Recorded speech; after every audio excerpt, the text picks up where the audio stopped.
Shalom, umat yang dikasihi oleh Tuhan kita Yesus Kristus. Kita berjumpa lagi di ibadah Minggu GPI Manado, hari Minggu tanggal 29 November 2020.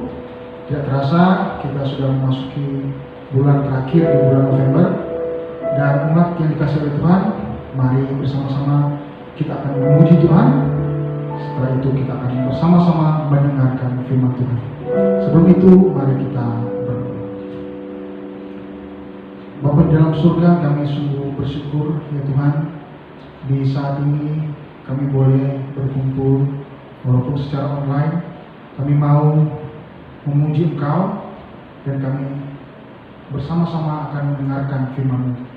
Ya Tuhan, biarlah kami boleh untuk mendengarkan firman-Mu, dan firman yang akan diberitakan boleh tertanam di dalam hati dan pikiran kami, agar kami bisa menerapkan di dalam kehidupan kami sehari-hari. Ya Tuhan, inilah doa kami di dalam nama Tuhan Yesus kami berdoa. Amin. Mari kita menyanyikan lagu Kuperlukan Juru Selamat.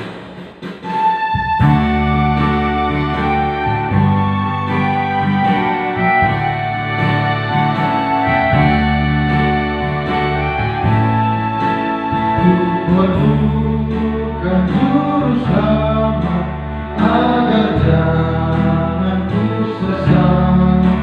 Selalu harus ku rasakan bahwa Tuhan ku dekat. Maka jiwaku tenang, takkan takut dan dendam. Bila Tuhan ku membimbing, ku membawaku tenang.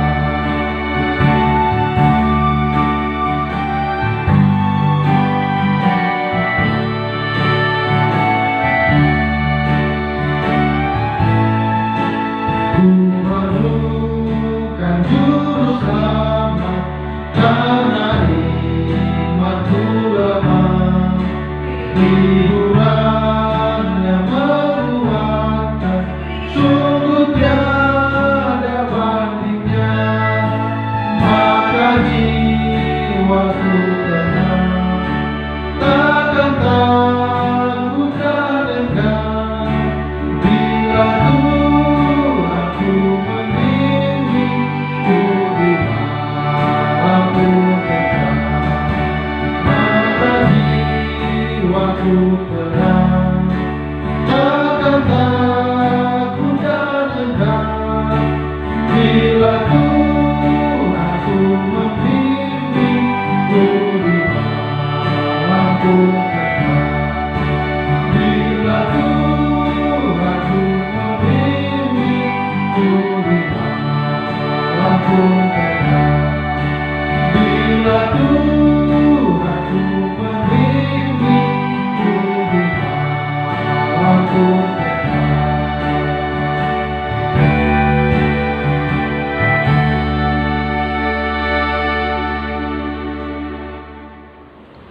Shalom Tuhan yang terkasih, kita bersyukur hari ini kita memasuki minggu pertama Advent, dan sebentar kita akan bersama-sama mendengarkan firman Tuhan.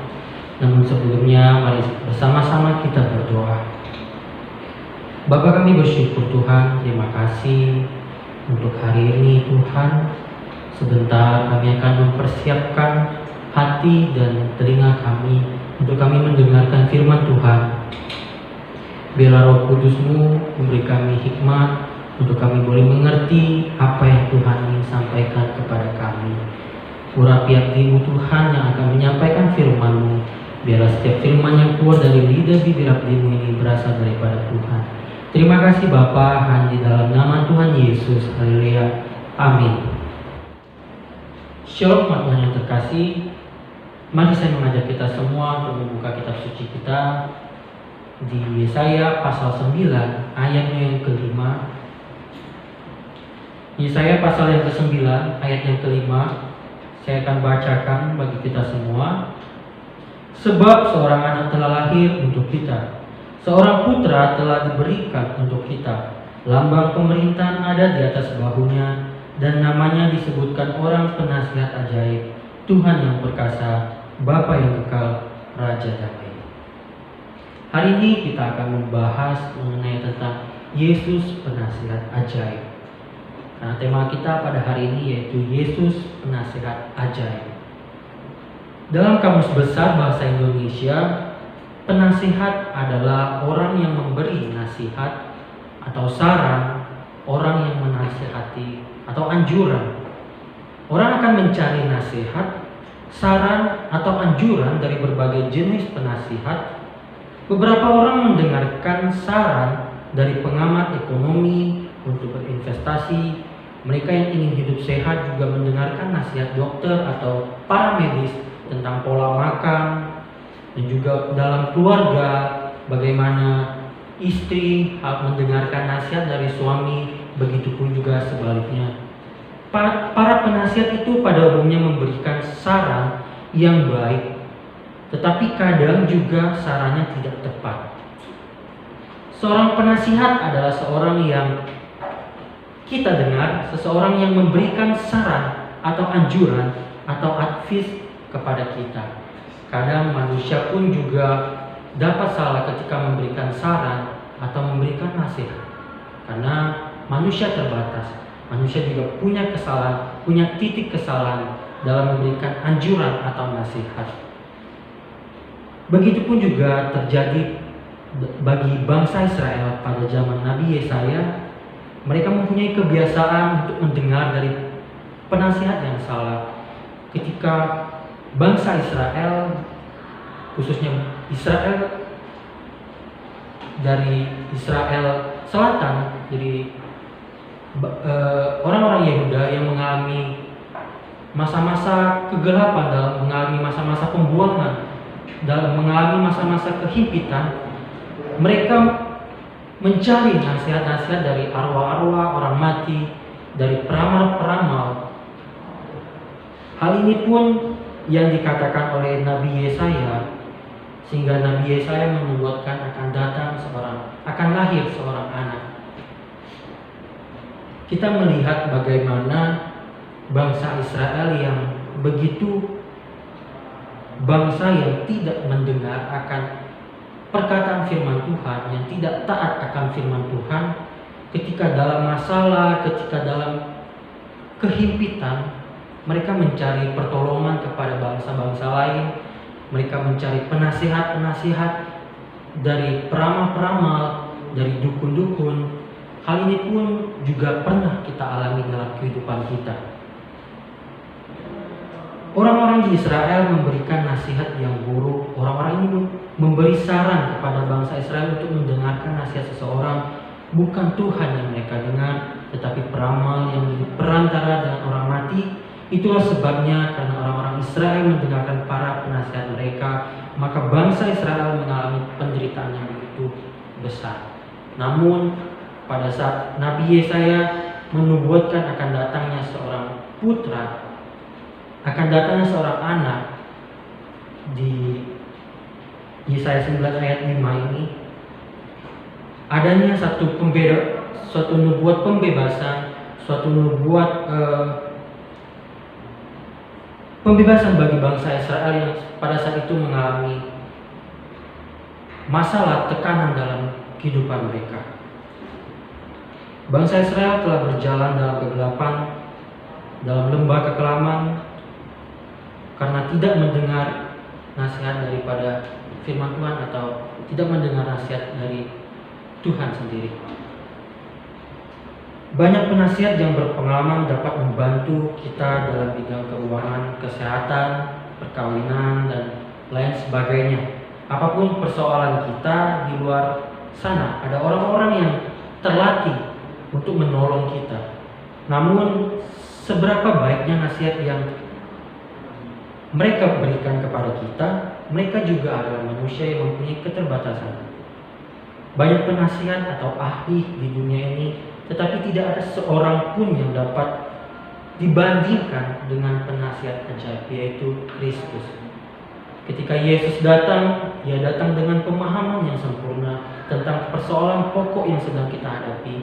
Apapun yang kita hadapi, apapun yang kita alami, Yesus terlebih alami. Yesus sudah mengalami hal yang kita alami. Yesus adalah penasihat ajaib karena Ia sendiri adalah kuasa dan hikmat dan kebijaksanaan dari Bapa ada padanya. Kita bisa lihat di Yesaya 11 ayat yang kedua. Saya akan bacakan bagi kita. Roh Tuhan akan ada padanya, roh hikmat dan pengertian, roh nasihat dan keperkasaan, roh pengenalan dan takut akan Tuhan. Jika manusia memerlukan penasihat-penasihat, memerlukan anjuran atau saran-saran dari manusia-manusia, tetapi kita punya penasehat yang ajaib. Dikatakan di dalam Yesaya 11 ini, roh Tuhan ada padanya, roh hikmat, roh pengertian, roh nasihat dan keperkasaan ada pada dirinya. Dan ini mendorong kita untuk terus memiliki kepekaan dan keintiman di dalam Tuhan. Kita terus berjalan untuk mengikuti nasihat-nasihat dari Tuhan. Nah, bagaimana Yesus memberikan nasihatnya kepada kita? Poin yang pertama, Yesus memberikan nasihat melalui kitab suci. Mari kita buka di Mazmur 119.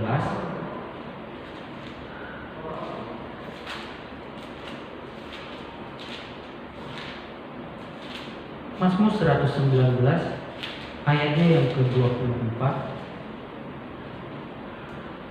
Ya, peringatan-peringatanmu menjadi kegemaranku, menjadi penasihat-penasihatku. Di sini dikatakan bahwa firman Tuhan menjadi penasihat kita. Bahwa firman Tuhan yang kita tahu bahwa firman Tuhan selalu memberikan janji-janji ya dan amin. Ini menjadi penasihat dalam kehidupan kita. Bahkan menjadi terang bagi jalan kita seperti yang dikatakan oleh Mazmur 119 ayat yang ke-105 bahwa dikatakan firman-Nya menjadi terang bagi jalan kita. Dan poin yang kedua, bagaimana Yesus memberikan nasihat-nasihatnya kepada kita, yaitu Dia memberikan Roh Kudus untuk menasihati dan mengarahkan hidup kita agar kita semakin peka terhadap suara Roh Kudus. Kadang kita melakukan kesalahan, kadang kita melakukan dosa.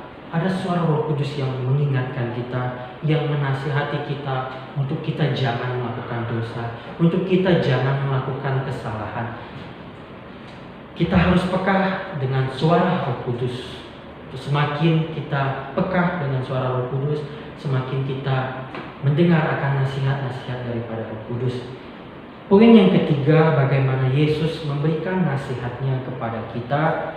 Dia memberikan nasihat kepada kita melalui situasi tertentu yang diizinkannya terjadi dalam hidup kita. Kita bisa melihat bagaimana kisah Ayub dalam kehidupannya. Ayub yang begitu saleh, Ayub yang begitu taat.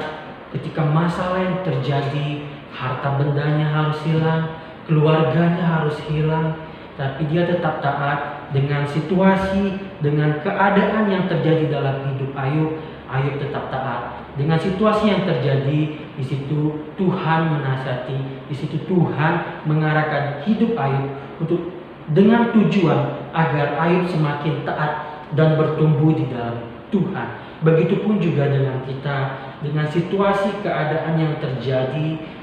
Tak kala kita tidak mengerti apa yang akan terjadi ke depannya, dan tanpa kita sadari juga kurang lebih 1 bulan ini kita akan memasuki tahun 2021. Kita akan menyelesaikan tahun 2020. Kita tidak tahu, kita tidak mengerti apa yang terjadi di tahun selanjutnya. Kita tidak akan tahu apa yang terjadi akan masa depan kita, tetapi kita percaya ketika kita taat, ketika kita hidup dan terus di dalam Tuhan, kita akan terus berjalan dan bertumbuh bersama Tuhan. Nah, poin yang keempat, yang bagaimana Yesus memberikan nasihatnya kepada kita. Dia memberikan nasihat melalui orang lain, baik gembala, keluarga, atau teman-teman kita. Kita bisa melihat bagaimana Raja Daud ketika dalam melakukan kesalahan, ketika dia jatuh dalam dosa, Tuhan memberikan Samuel untuk mengingatkan Raja Daud. Begitupun juga dengan kita, ketika kita dalam masalah, ketika kita jatuh dalam dosa, ada teman-teman kita, ada keluarga, orang tua, bahkan ada gembala yang dapat menasihati kita.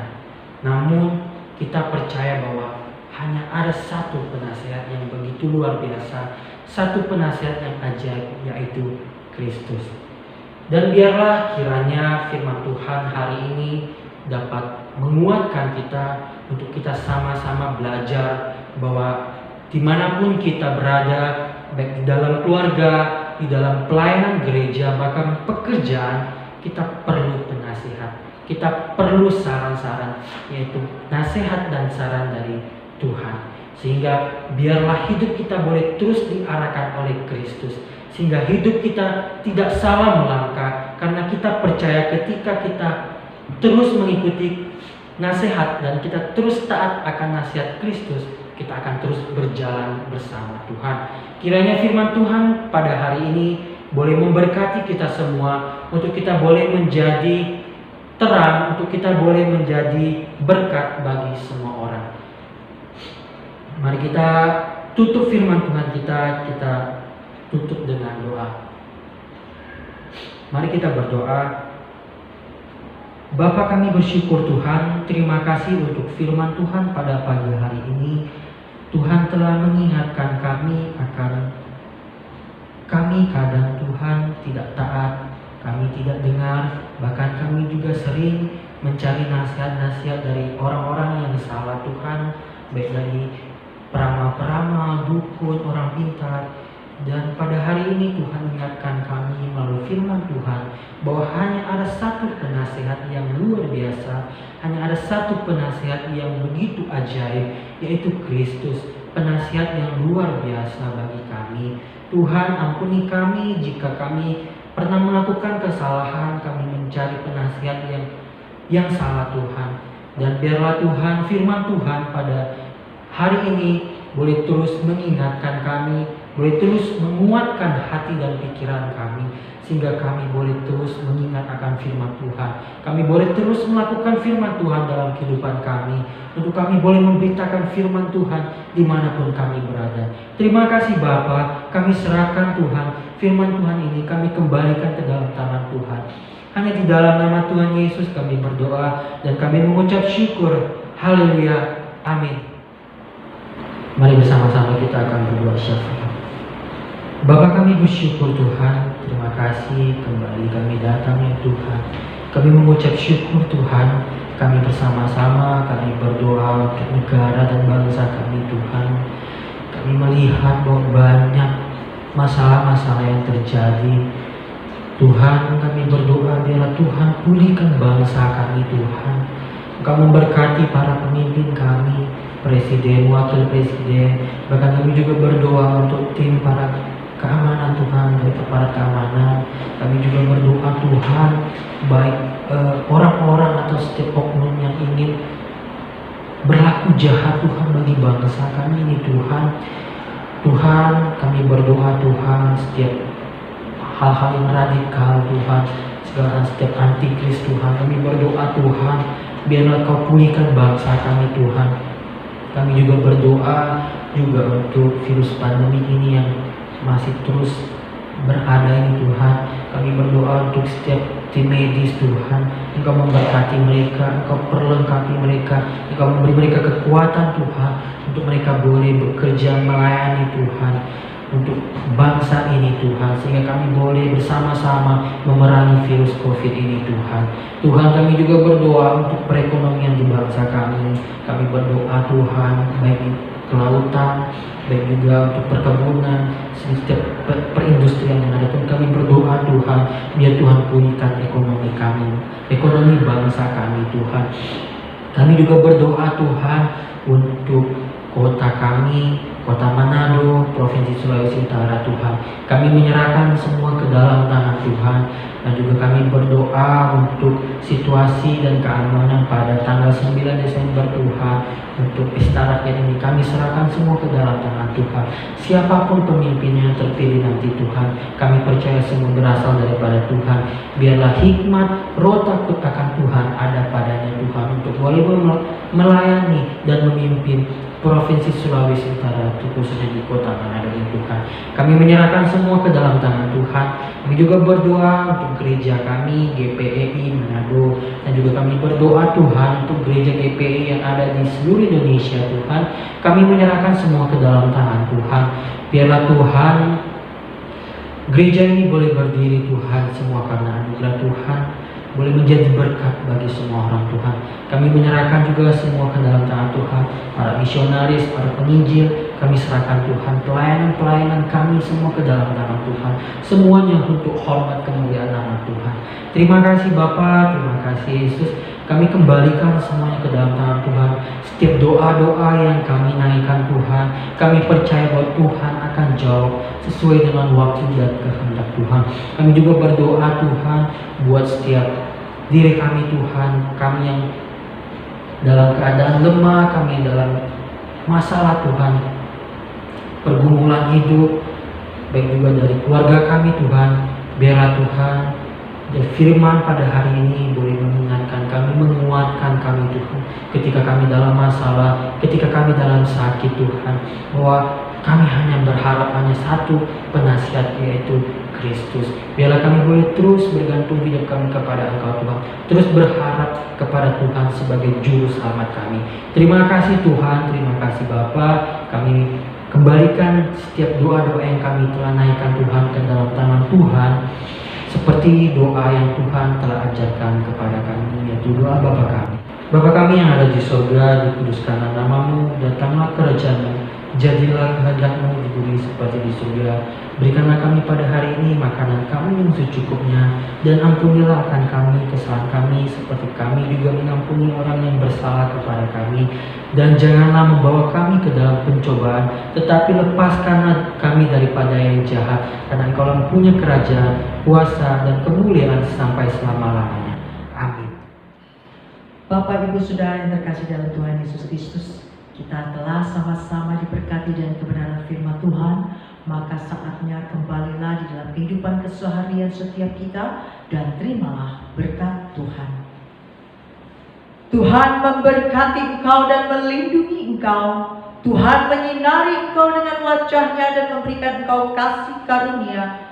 Tuhan menghadapkan wajah-Nya kepadamu dan memberikan engkau damai sejahtera dari hari ini sampai selama-lamanya. Haleluya. Amin. Demikian rangkaian ibadah kita pada pagi hari ini.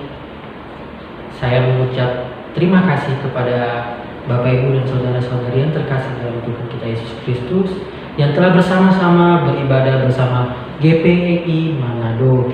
Dan jangan lupa tetap jaga kesehatan, dan kita akan terus beribadah untuk minggu depan secara online. Tuhan Yesus memberkati kita semua. Shalom.